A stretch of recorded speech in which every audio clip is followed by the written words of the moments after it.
What if you could take pretty much everything that you need for your YouTube or at-home filming studio, put it all on one stand, freeing up a ton of floor space and simplifying your setup by leaps and bounds? Well, that is exactly what the GearTree from Ulanzi promises, and today we're going to take a look at whether it actually delivers. And before you ask, yes, it's called the GearTree, but it doesn't actually grow the gear. You have to put that on there yourself. I've actually been using the GearTree setup in this studio for about a month or two, and for the most part, it does what it says it's supposed to do. That being said, I have run into a few little things that I find annoying and a few things that I think they could improve on in future versions. Not to mention, I'm a little nervous to see if it leaves any damage on the ceiling.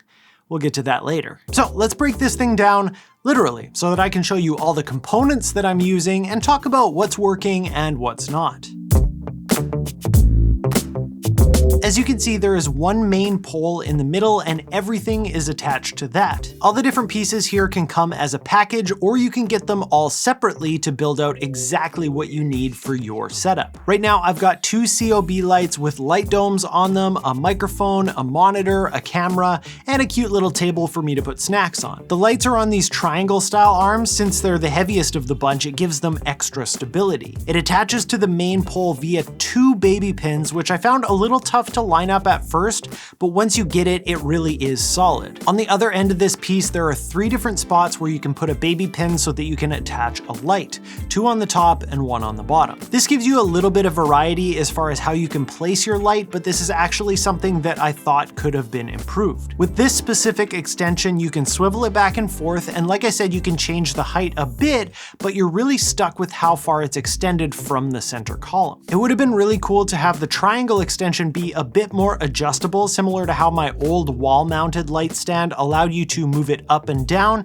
as well as telescope it out a little bit. Maybe this would create too much pressure on the middle column, but I feel like they could have figured out a way to do it. When we pull the lights and the extension arms off, you can see that they mount to the center column via a baby pin clamp. I've used a couple of the single clamps for each light stand extension, but there are also triple ones that you can use for multiple accessories at the same level on the middle pole. Moving down the pole, we've got a spring-loaded boom arm that I have my microphone at the end of. But in order to get it to reach as far as I need it to, I've used a couple of extra extension arms. They've got a baby pin on one end and then a baby pin receiver on the other end, so you can pretty much keep attaching them to each other. This boom arm itself is actually kind of neat too. For the most part, it looks like a typical spring-loaded arm that you would attach to your desk, but at the end of it, you can use either a 1/4-inch screw or you can flip it to be a cold shoe. So depending on what kind of accessory is needed at the end of it, it's flexible. And because of the swivel piece in the middle, it kind of folds away when you don't need it. I'm actually using one more of these same boom arms a little lower down for my monitor as well. On the other side, we've got a couple of those extension arms and what they call a full motion swivel arm. This is similar to what you might see for a computer monitor arm, where you can set the tension for whatever will be at the end of it so that you can easily move it up or down without it bouncing back or falling. The one on the left side is holding a little table that's handy to toss my iPad on if I have notes to keep track of while I'm filming, or like I said earlier,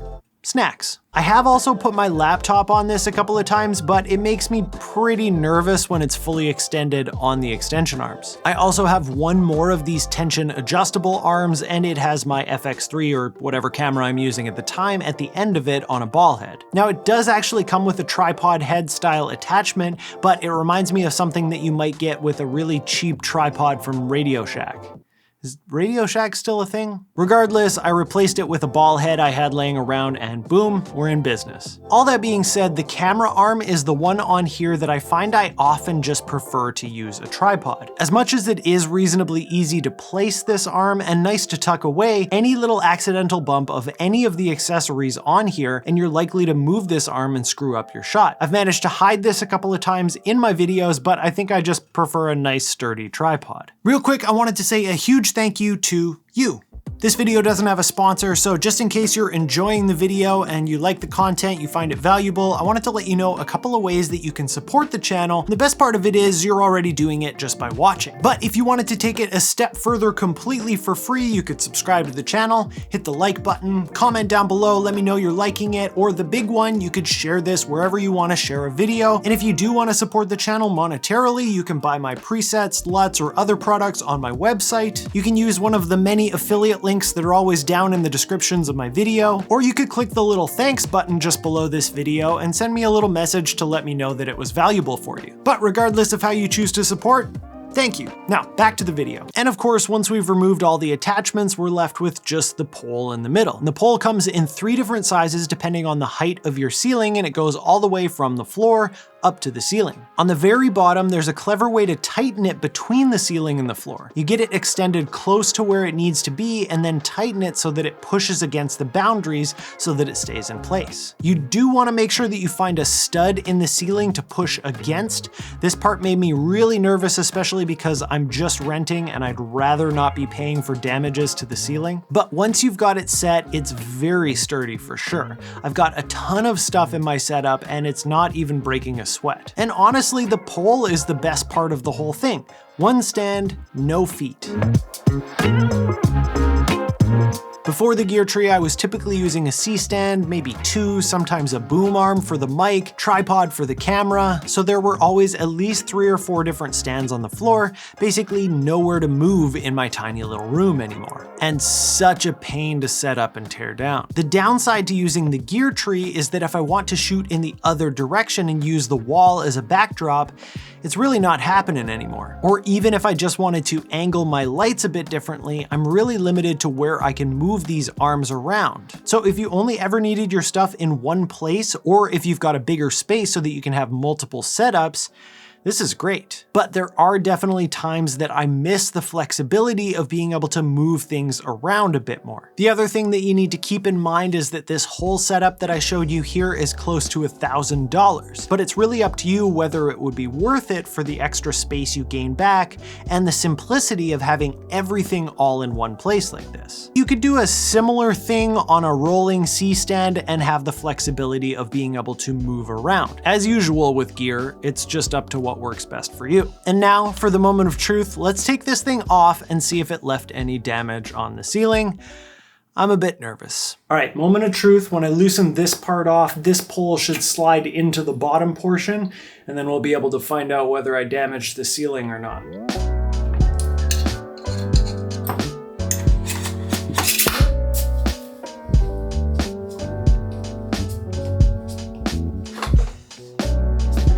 I must say I'm quite impressed. There's no damage, not even like really even a mark up on the ceiling. It turns out that there's like a bit of a kind of a rubbery or plasticky kind of washer thing on the top of that I didn't notice before. I'm really glad it's there, and I'm still kind of surprised. Even with that in place, you'd think that with the amount of pressure that's needed to hold this between the floor and the ceiling, there would have been some kind of mark left on the ceiling. So if you're worried about damage, it shouldn't cause any problems as long as you make sure to find a proper stud to push it up again so it's not just busting through the ceiling. So personally, I'm gonna do a little bit of an experiment, go back to using stands for a while and see if I miss having that setup. And if this is something that's interesting to you, I'll leave links down in the description. As always, I wanna hear from you. What did you think of the GearTree? Is it something that would be useful for you in your studio setup? Leave a comment down below, and on your way down there, make sure to hit that like and subscribe button. Hit the bell notification so you don't miss out on future videos. Thank you so much for watching, and I'll see you next time.